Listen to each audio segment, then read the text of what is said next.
Em Brasília, continuam as mudanças, as modificações que estão sendo realizadas na esplanada dos ministérios.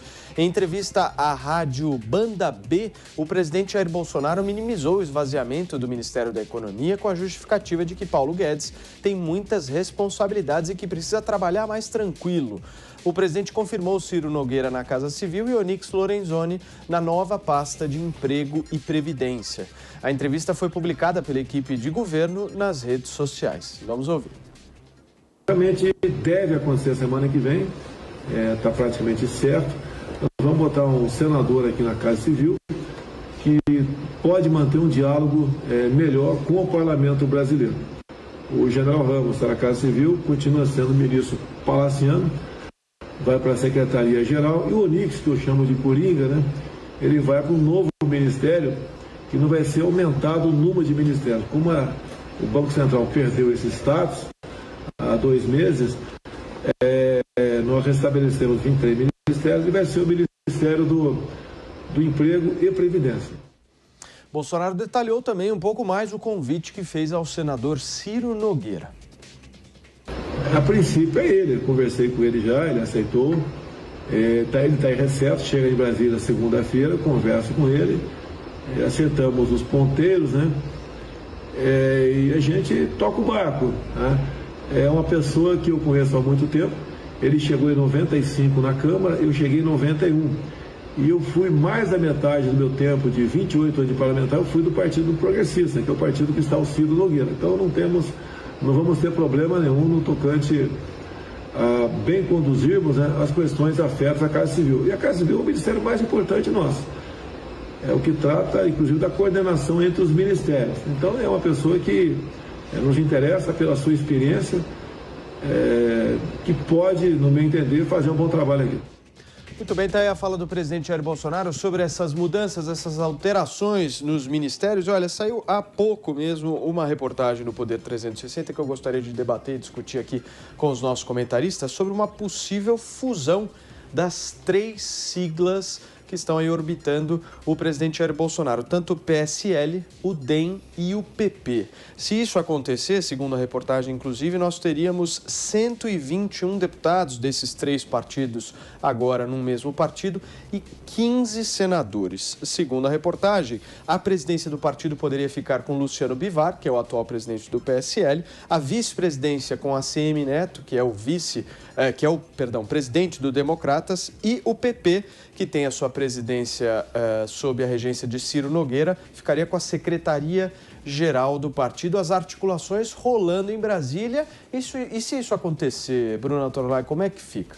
Bom, isso acontecendo explica finalmente todo esse jogo, né? Inclusive essas mudanças ministeriais. Essa entrevista que a gente acabou de ouvir aqui, ela foi importantíssima. Eu acompanhei ela na íntegra hoje de manhã e ela foi importantíssima para desfazer uma série de dúvidas que todos nós suscitamos ontem com essa nomeação de Ciro Nogueira. O Bolsonaro finalmente se definiu como alguém ligado ao tal do Centrão, mas ele disse o seguinte na entrevista: Centrão é um termo pejorativo para se referir a partidos pequenos. Eu sempre fui centrão nesse sentido. Então, vamos falar agora dessas pessoas sem usar um termo pejorativo, né? E isso foi interessante. Finalmente, ele explicou por que ele viu no Ciro Nogueira uma pessoa capaz de falar com o Congresso que nós temos. Ele disse, essa é a pessoa adequada para falar com o Congresso que está aí. Agora, se vocês não gostem dele, votem para um outro Congresso, né? Então, ele acabou desfazendo uma série de dúvidas. Se a gente relacionar a entrevista que ele deu hoje de manhã, que foi muito esclarecedora, com essa notícia que acaba de sair agora, a gente já percebe que o Bolsonaro, embora tenha aparentado uma certa fragilidade, como eu mesma sublinhei ontem, ele, na verdade, é mais esperto do que a gente pensa, porque essa articulação finalmente se mostra muito favorável a que os projetos voltem a avançar.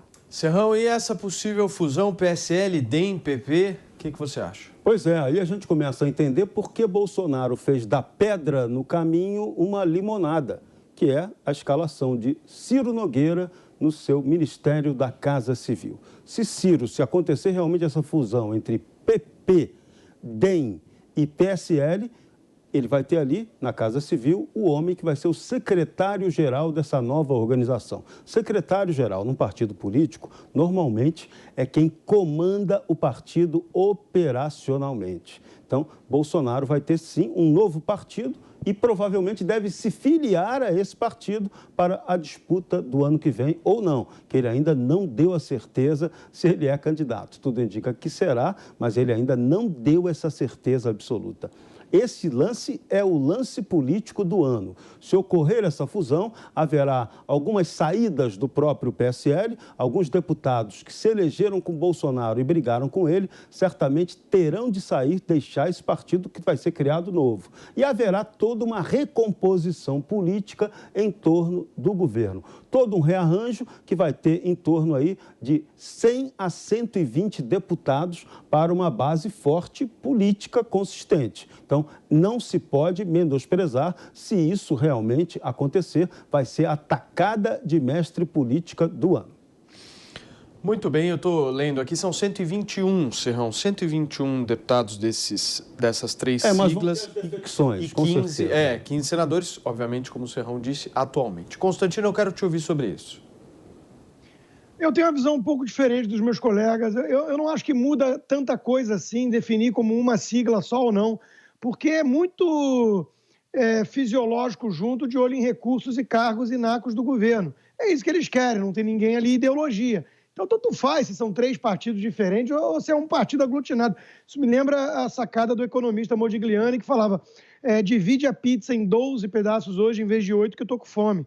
É a mesma pizza, né? Então, eu não sei se muda muito, mas sobre o restante eu queria me manifestar. Veja, a entrevista do presidente é o mais próximo possível que a gente pode enxergar de transparência, né? Porque, obviamente, a situação envolve algum cuidado, é que nem a China.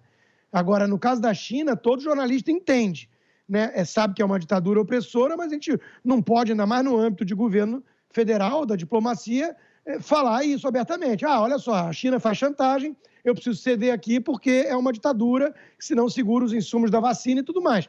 Ninguém fala muito isso, mas todo mundo sabe. Então, no caso do Centrão, é mais ou menos a mesma coisa.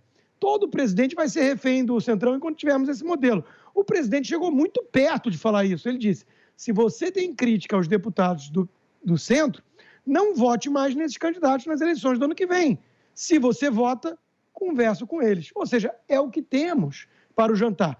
Bolsonaro é, de certa forma, refém. Ele também é parte, ele se colocou como Centrão, ele sempre foi um nicho à parte, né? Ele recusava, inclusive, o financiamento dos partidos.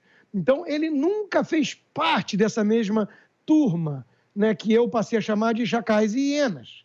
Ele era, de certa forma, o outsider mais esquisito do mundo. Porque, ao contrário do Trump, que de fato veio de fora, ele era deputado a 6 mandatos, com 3 filhos na política. Óbvio que ele não é um outsider, mas ele era do baixo clero, de nicho e sem participar, ao que tudo indica, dos mesmos esquemas de poder e outras cositas mais, né? Ele está se rendendo, por pragmatismo, para ter blindagem contra impeachment e alguma governabilidade para aprovar o resto das reformas que ele quer, que vão ser desidratadas. E aumenta muito a chance de corrupção no governo dele. Isso é óbvio, né? O resto ele está dourando a pílula. O Guedes vai descansar um pouco mais. Não, claro que tira poder, né? Vai criar mais um ministério, mas não criou porque o Banco Central deixou de ser um papo para boi dormir. Né? Então, é óbvio que tudo isso são eufemismos, são maneiras de expressar dentro dos limites que ele pode o seguinte, turma, vocês votaram, o Congresso está eleito, eu preciso governar e me proteger, senão querem me derrubar. O que eu vou fazer? Vou entregar alguns anéis. Né? Então, é óbvio que é disso que se trata. O Centrão manda no Brasil, já disse isso várias vezes, e o Centrão o que é? Um grupo de despachantes das elites poderosas, que não querem mudar muito as regras do jogo. E é por isso que, para mudar isso, tem que mudar o sistema político, tem que mudar, fazer uma reforma política, ter voto distrital, acabar com o fundo partidário, fundo eleitoral, horário gratuito, e por aí vai. Só que tem que combinar com os russos. Quem são os russos? Esses aí que se aliaram ainda mais agora ao governo Bolsonaro. Bruna. Na verdade, só uma correção que eu acho que é importante de ser feita, que quando o Bolsonaro se referiu a esses partidos, ele disse, eu mesmo poderia ser chamado de centrão porque eu já fui filiado ao PP, por exemplo. O que eu acho importante a gente prestar atenção é que ele disse, nesses partidos que são tudo e nada, ou seja, entre os fisiológicos, tem gente decente e gente pilantra. E é isso, eu acho que ele quis dizer, né, que quando a gente usa centrão de maneira pejorativa, fica difícil compreender por que é que ele conseguiu encontrar ali algumas pessoas com quem ele consegue trabalhar. Né? Que essas pessoas são boas, eu acho que o Constantino tem razão. Ali a maioria é tudo despachante da República. Agora, conseguindo fazer avançar minimamente as reformas e, mais do que tudo, desarticulando uma possível aliança entre centrão e esquerda, o Bolsonaro mostra aí ali aquele mínimo necessário de inteligência para explicar como é que ele chegou a ser presidente da República. Nesse sentido, eu acho que foi elogiável a entrevista de hoje de manhã, não só pela transparência, mas como também pela clareza. Serrão, para a gente fechar. E um detalhe que é reconhecido publicamente. Bolsonaro sempre teve o comportamento parlamentar de um lobo solitário. Tanto que o partido dele, o PP, sempre o colocava de escanteio, não deixava ele falar facilmente no plenário, tinha toda uma série de obstruções contra Bolsonaro. Só que chegou a eleição, ele foi esperto, ele escolheu um outro partido. Quase que ele cometeu uma bobagem. Perto da eleição, ele ia se filiar ao Patriotas. E o Patriotas já tinha um esquema para dar uma patriotada contra o Bolsonaro. Eles iam fazer uma outra coligação e a candidatura do Bolsonaro não aconteceria. Por sorte, ele se filiou ao PSL do Bivar e conseguiu ganhar a eleição em função disso. Teve o episódio da facada que, queiram ou não, o beneficiou, ele acabou ficando impedido de comparecer a debates, não houve confronto, os opositores dele recolheram o flap em função de um candidato doente e aí ele tirou proveito disso e se elegeu de maneira surpreendente presidente da República na chapa junto com Hamilton Mourão, que veio também do Nanico PRTB, fazendo uma composição inimaginável para se ganhar uma eleição. Agora, para o ano que vem, o que a gente tem que pensar como cidadão? Temos que eleger melhores representantes. Chega de eleger ladrão. E a mudança, o foco de mudança tem que ser principalmente o Senado. Haverá uma renovação de 27 senadores. Pelo menos temos que eleger aí 15 representantes que tenham compromisso com as mudanças. Porque se isso não acontecer, o mais do mesmo continuará prevalecendo no Brasil. O baixo clero e a baixaria e a corrupção do crime institucionalizado continuarão mandando por aqui.